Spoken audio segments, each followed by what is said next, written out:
এটা special case, ঠিক আছে, ওই 2200 ওয়াটের ওই অসীম দৈর্ঘ্যের তারের।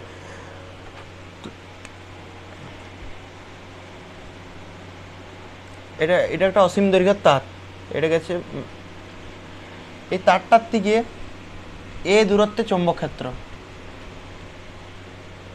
এখানে বের করতে বলছে এই দূরত্বে।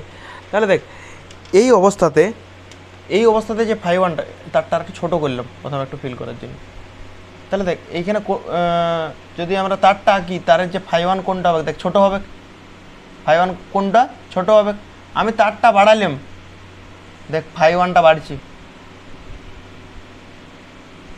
ফাই ওয়ানটা বাড়ছে, প্রথমে এইটুকু ছিল, ফাই ওয়ানটা এইটা হলো। তারটা আমি আরও বাড়ালাম,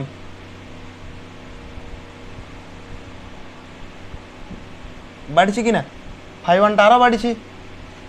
তাহলে তারটা এরকম বাড়াতে বাড়াতে যদি আরও বাড়াই তাহলে প্রথমে এইখানে তারটা ছিল, তারপরে এইখানে, তারপরে এইখানে, তারপরে এইখানে, যদি এরকম অসীম পর্যন্ত যায় তাহলে এই ফাই ওয়ানটা বাড়তে বাড়তে বাড়তে বাড়তে 90 ডিগ্রি হয়ে যাবে।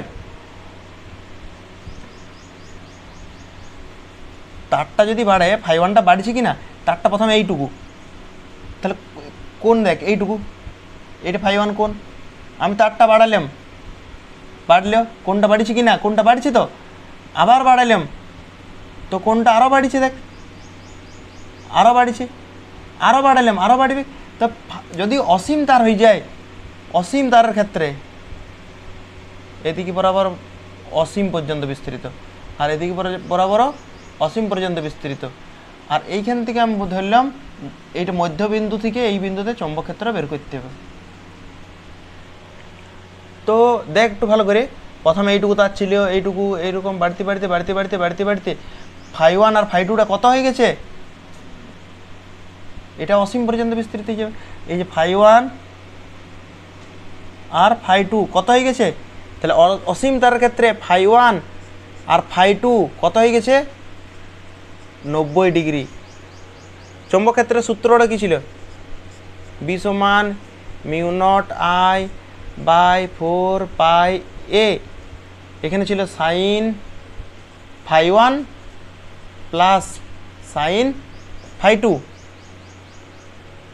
তাহলে ফাই ওয়ান আর ফাই টু কত, 90, তাহলে ফাই ওয়ানও কত বসাবো, পরের লাইনে করবি তোরা 90 ডিগ্রি, ফাই টুও কত করবি 90 ডিগ্রি, সাইন 90, সাইন 90-এর মান কত 1, পরের লাইনে করবি তোরা সাইন 90 1, তাহলে 1 আর 1 যোগ করলে কত হয় 2, তাহলে ইন্টু 2, এইটা হলো অসীম তারের জন্যে, ঠিক আছে। এবারে যদি অর্ধ অসীম তার হয়, এটা লিখে দিবি এইটাতে আরেকটা, পি বিন্দু মধ্যবিন্দু, পি তারের মধ্যবিন্দু। এবারে হচ্ছে অর্ধ অসীম তারের জন্য,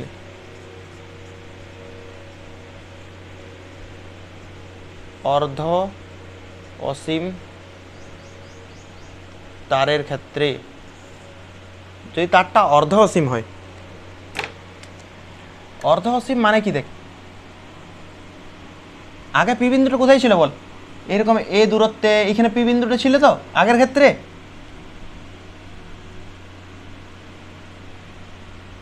তাহলে এইটাকে লিখতে পারি অর্ধ অসীম তারের ক্ষেত্রে,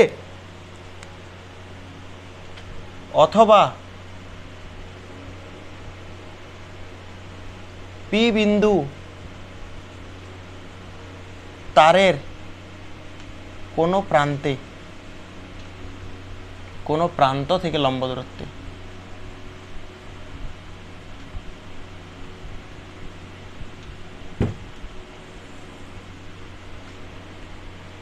তো অর্ধ অসীম মানে এই উপর দিকে অসীম পর্যন্ত বিস্তৃত, এই তারটা উপর দিকে অসীম পর্যন্ত বিস্তৃত কিন্তু নিচ দিকে আর নাই, তাহলে এইটা একটা শেষ পয়েন্ট নয়, এইদিকে যদি একদিকে পয়েন্ট থাকে আর এটা শেষ প্রান্ত, উপর দিকটা শেষ প্রান্ত ধরলেও ঠিক আছে, এটা প্রথম প্রান্ত, যে কোনো একটা তো প্রান্ত, আর এই প্রান্তর থেকে এটা লম্বা দূরত্বে পি বিন্দু, তাহলে পি বিন্দুটা কোথায় অবস্থিত, তারের একটা প্রান্তে অবস্থিত, ঠিক আছে। বা বলতে পারি অর্ধ অসীম কেন বলছি, কেননা নিচ দিকে অসীম পর্যন্ত বিস্তৃত নাই, ঠিক আছে। তো আমরা এইখানে ফাই ওয়ান আর ফাই টু কত, একটা তো 90 ডিগ্রি, দেখ এইটা তো অর্ধ অসীম মানে উপর দিকে অসীম, বাড়ছে বাড়ছে, ফাই ওয়ান বাড়তে বাড়তে বাড়তে বাড়তে ফাই ওয়ান বাড়তে বাড়তে বাড়তে বাড়তে কত হয়ে গেছে অসীম। তাহলে ফাই ওয়ান তো এই ক্ষেত্রেও 90 ডিগ্রি অসীম পর্যন্ত বিস্তৃত। ফাই ওয়ান বাড়ছে, দেখ প্রথমে এইটুকু তারটা ছিল, তারপর এইটুকু, তারপর এইটুকু এইটুকু, তার বাড়তে বাড়তে বাড়তে বাড়তে এখন অসীম হয়ে যাবে। তখন কত হয়ে যাচ্ছে 90 ডিগ্রি হয়ে যাচ্ছে। ফাই ওয়ান তো 90 ডিগ্রি, কিন্তু ফাই টুটা 0 ডিগ্রি। কীভাবে ফাই টুটা 0 ডিগ্রি হচ্ছে? যে বিন্দুটায় চৌম্বক ক্ষেত্র বের করতে বলেছে, যে বিন্দুটায় চৌম্বক ক্ষেত্র বের করতে বলেছে সেইটার সাথে দুটো পয়েন্টকে যোগ করি, এটাই তো নিয়ম। এইটার ক্ষেত্রে যদি আমরা এইটাকে যোগ করি তো এটা তো অসীম পর্যন্ত বিস্তৃত। তাহলে অসীম পর্যন্ত বিস্তৃত মানে এইটা তো 90 ডিগ্রি পর্যন্ত বিস্তৃত হবে। কিন্তু এইটার সাথে তারের এই প্রান্তটাকে যদি যোগ করি, বল না এই রেখা বরাবরই পড়বে। তারের যে বিন্দুটাই চৌম্বক ক্ষেত্র বের করতে বলে সেই বিন্দুটাকে তারের দুটো প্রান্তে তো যোগ করি আমরা। যে বিন্দুটি চৌম্বক ক্ষেত্র বের করতে বলেছি সেই বিন্দুটাকে তারের দুটো পয়েন্টে আমরা যোগ করব। তাহলে একটা পয়েন্টে যোগ করছি, দেখছি অসীম পর্যন্ত বিস্তৃত 90 ডিগ্রি। আর একটা হচ্ছে এই পয়েন্টটা যদি এই দুটোকে যুক্ত করি তাহলে কত হচ্ছে, ফাই টুটা কত হচ্ছে 0 ডিগ্রি। 0 ডিগ্রি কী করে? এই রেখাটার থেকে তো কোনটা মাপি, এই রেখাটার থেকে কোনটা মাপি, আর এই রেখা বরাবরই পড়ছি। এই রেখার থেকে কোনটা মাপি আর এই রেখা বরাবরই পড়ছি, তাহলে ফাই টুটা 0 ডিগ্রি। এই ক্ষেত্রে চৌম্বক ক্ষেত্র সূত্র কি? বি সমান μ0/4 sine phi one plus sine phi two, sine phi one plus sine phi two. Sine phi ওয়ানের মান কত? ফাই ওয়ানের মান কত? ফাই ওয়ানের মান হচ্ছে 90 ডিগ্রি। তাহলে এখানে বসালাম আমরা 90 ডিগ্রি। ফাই টুর মান কত? 0 ডিগ্রি। তাহলে এখানে বসালাম আমরা 0 ডিগ্রি। সাইন জিরোর মান হচ্ছে 0। সাইন 90-এর মান হচ্ছে 1। পরের লাইনে করবি তোরা এটা। 1 আর 0-তে যোগ করলে কত হয়? 1। 1 আর 0-তে যোগ করলে 1, আর 1 দিয়ে গুণ করলে এটাই হয়। এটা লিখতে ভুলে গেছি, ঠিক আছে। তাহলে এইটা হচ্ছে অর্ধ অসীমের জন্য, এইটা বেরোলে অর্ধ অসীমের জন্য।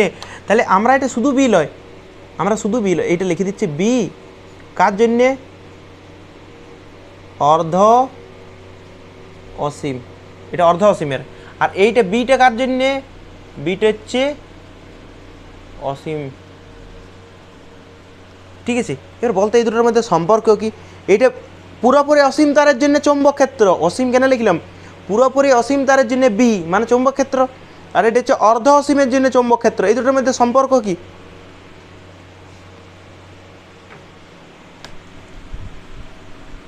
তাই সম্পর্কের ক্ষেত্রে বলতে পারি যে লেখবি, তোরা একটা পয়েন্ট দিবি যে অসীম তারের জন্য চৌম্বক ক্ষেত্র আর অর্ধ অসীম তারের জন্য চৌম্বক ক্ষেত্রের মধ্যে সম্পর্ক। অসীম তারের জন্য চৌম্বক ক্ষেত্র আর অর্ধ অসীমের জন্য চৌম্বক ক্ষেত্রের মধ্যে সম্পর্ক। এই জায়গাটা থেকে কী মনে হচ্ছে বল? আচ্ছা এইটা লিখি বি অসীম মানে পুরো অসীম তারের জন্য কত হয়েছে? μ0I/4πa × 2। এটা লিখলাম বি অসীম, এটা অসীম তারের জন্য। আর এই μ0/4πa এই জায়গায় কি লিখতে পারি দেখ না, μ0I/4πa এই জায়গায় কত লিখতে পারে? বি অর্ধ অসীম, বি অর্ধ অসীম × 2। তাহলে এখান থেকে লেখা যায় যে অসীম তারের জন্য যে চৌম্বক ক্ষেত্র হবে সেটা অর্ধ অসীমের দ্বিগুণ হবে। অসীম তারের জন্য যে চৌম্বক ক্ষেত্র সেটা অর্ধ অসীমের দ্বিগুণ হয়।